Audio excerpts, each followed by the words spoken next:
आज के कहानी का शीर्षक है नेहा। लखनऊ की पुरानी गोमती किनारे, जहां शाम ढलते ही नावों की रोशनी पानी पर नाचने लगती है और हवा में कचौड़ी जलेबी की महक घुल जाती है, वहां रहती थी नेहा सिंह। 27 साल की यह युवा संगीतकार लखनऊ विश्वविद्यालय में संगीत की लेक्चरर थी। उसकी विशेषता थी भारतीय शास्त्रीय संगीत और आधुनिक इलेक्ट्रॉनिक्स का मिश्रण। नेहा का छोटा सा स्टूडियो घर की छत पर था, जहां पुरानी तानपुरा और लैपटॉप साथ साथ रखे रहते थे। उसकी जिंदगी साधारण लेकिन संगीत से भरी थी। सुबह उठकर वह राग भैरवी गाती, फिर कॉलेज जाती। शाम को गली के बच्चों को फ्री में तबला सिखाती। उसके पिता, जो रिटायर्ड संगीतकार थे, कहते, बेटी, संगीत आत्मा की भाषा है, इसे कभी मत बेचना। माँ चुपचाप रोटियां बनाती और मुस्कुराती। नेहा का एक सपना था, एक ऐसा यंत्र बनाना जो इंसानी भावनाओं को ध्वनि में बदल दे। इमोशनल ऑडियो सिंथेसाइजर नाम रखा था, स्वरांतक। एक दिन पुरानी चौक की एक अंधेरी दुकान से नेहा को एक पुराना बॉक्स मिला। दुकानदार बोला, ये किसी फकीर का था।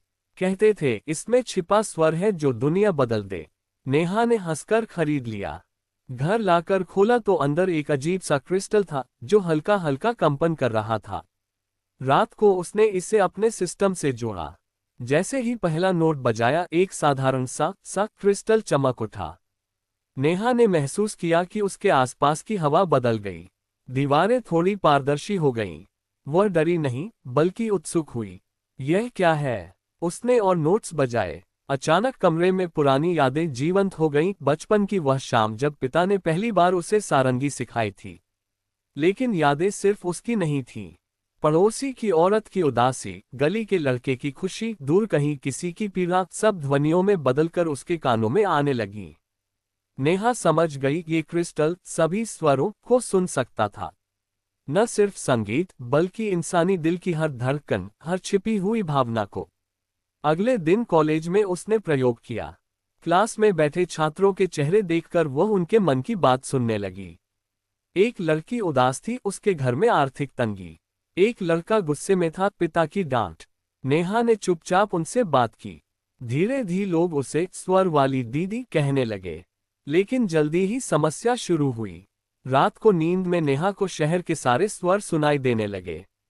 गोमती में बहते पानी की कराह, पुरानी हवेलियों में छिपी सदियों की उदासी, बाजार में व्यापारियों की लालच, प्रेमियों की सांसें।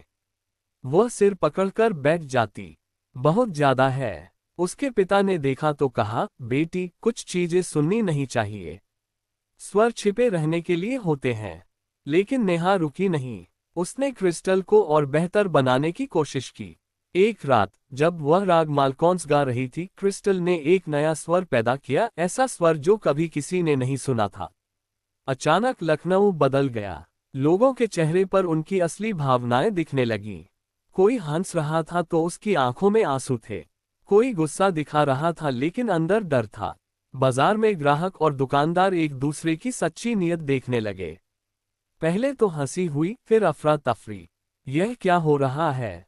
लोग झूठ नहीं बोल पा रहे। नेहा डर गई। उसने क्रिस्टल बंद करने की कोशिश की, लेकिन स्वर अब फैल चुका था।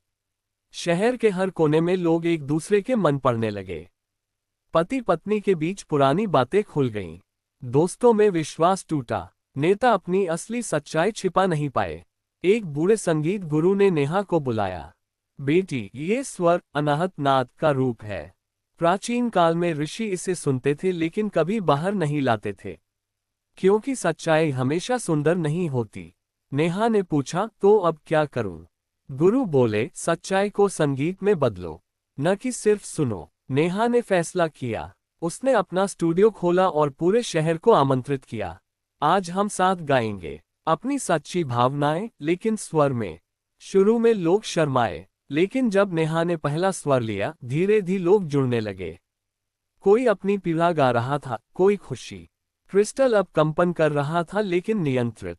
स्वर फैल रहा था, लेकिन नष्ट नहीं कर रहा। एक युवक ने गाया, मैं डरता हूं असफल होने से, लेकिन कोशिश करता रहूंगा। एक महिला ने, मैं अपनी बेटी से प्यार करती हूं, लेकिन समय नहीं दे पाती। धीरे धीरे शहर की हवा बदलने लगी। लोग एक दूसरे को समझने लगे। झूठ कम हुआ, सहानुभूति बढ़ी। लेकिन खतरा अभी बाकी था। क्रिस्टल के अंदर एक पुराना अंधेरा स्वर छिपा था, वह स्वर जो सदियों पहले एक क्रूर राजा ने इस्तेमाल किया था, जिसने पूरे राज्य को आपस में लड़वा दिया था।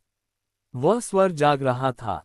रात को नेहा को सपना आया, लखनऊ में आग लगी हुई है, लोग एक दूसरे पर चिल्ला रहे हैं। वह उठी और छत पर गई। क्रिस्टल लाल हो रहा था। उसने तानपुरा उठाया और राग दरबारी गाना शुरू किया, शांति का राग। स्वर धीरे धीरे फैला। अंधेरे स्वर से लड़ाई शुरू हुई। नेहा की आवाज कांप रही थी लेकिन रुकी नहीं।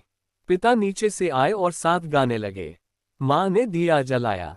पड़ोसी जाग गए। धीरे धीरे पूरा मोहल्ला जुड़ गया। स्वर और अंधेरा स्वर टकराए। आसमान में रोशनी की लहरें उठीं। गोमती का पानी शांत हो गया। आखिरकार अंधेरा स्वर हार गया। क्रिस्टल शांत हो गया, लेकिन अब वह सिर्फ सकारात्मक भावनाओं को बढ़ाता था। सुबह लखनऊ फिर सामान्य था, लेकिन कुछ बदल गया था। लोग ज्यादा ईमानदार हो गए थे।